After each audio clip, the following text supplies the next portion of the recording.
강원 브리핑입니다. 22일 새벽 5시 50분쯤 강릉시 위촐리의 한 야산에서 산불이 발생했습니다.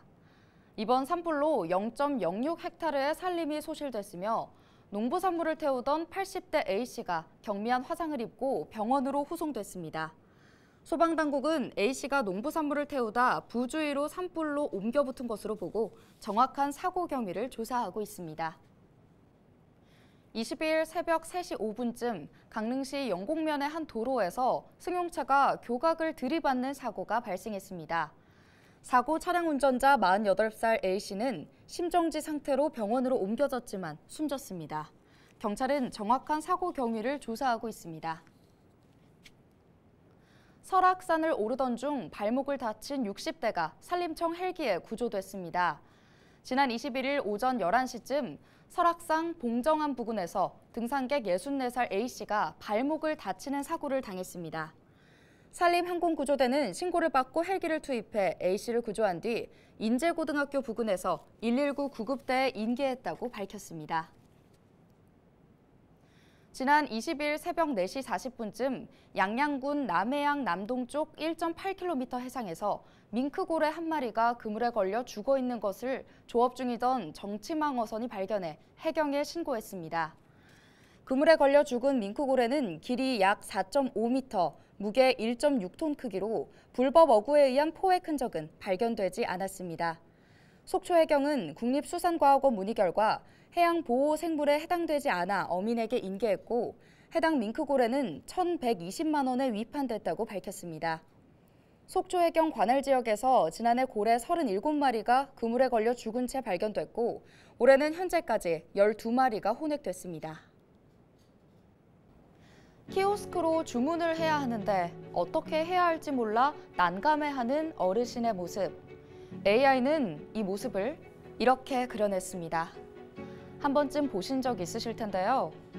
음식점뿐만 아니라 미용실과 주유소, 심지어는 빨래방에까지 이 키오스크가 등장했습니다. 비대면 주문에 익숙치 않은 어르신들은 돈을 쓰는 것조차 쉽지 않다고 하는데요.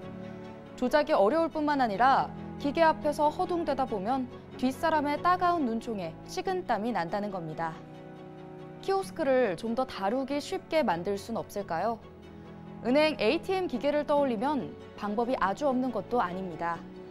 ATM 기계는 글씨를 키우고 음성 정보를 추가하면서 다루기 쉽게 진화했습니다. 이런 가운데 최근 국회에선 키오스크의 실시간 음성 안내 서비스를 제공하게 하는 법률안이 발의됐습니다. 기계가 사람을 대체하는 디지털 사회는 거스를 수 없는 대세가 됐습니다. 이럴 때일수록 사람에 대한 관심이 필요하지 않을까요?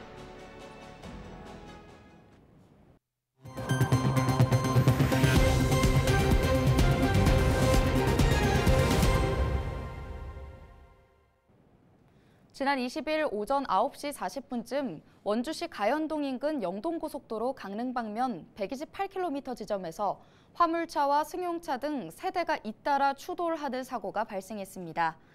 이 사고로 승용차 조수석에 타고 있던 61살 A씨가 중상을 입는 등 탑승자 7명이 다쳐 인근 병원으로 이송됐습니다.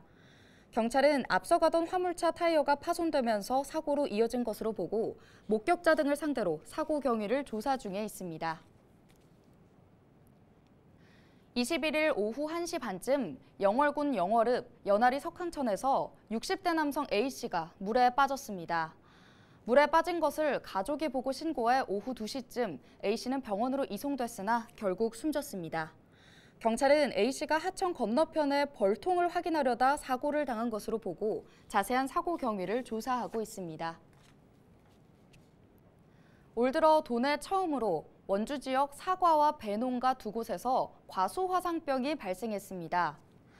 원주시 농업기술센터는 문마급의 한 배농가와 사과농가에서 지난 19일 과수화상병 양성 판정을 받아 전체 매몰할 계획입니다. 과수화상병이 발생한 나무가 5% 이상일 경우 과수원 전체를 매몰하게 됩니다. 지금까지 강원 브리핑이었습니다.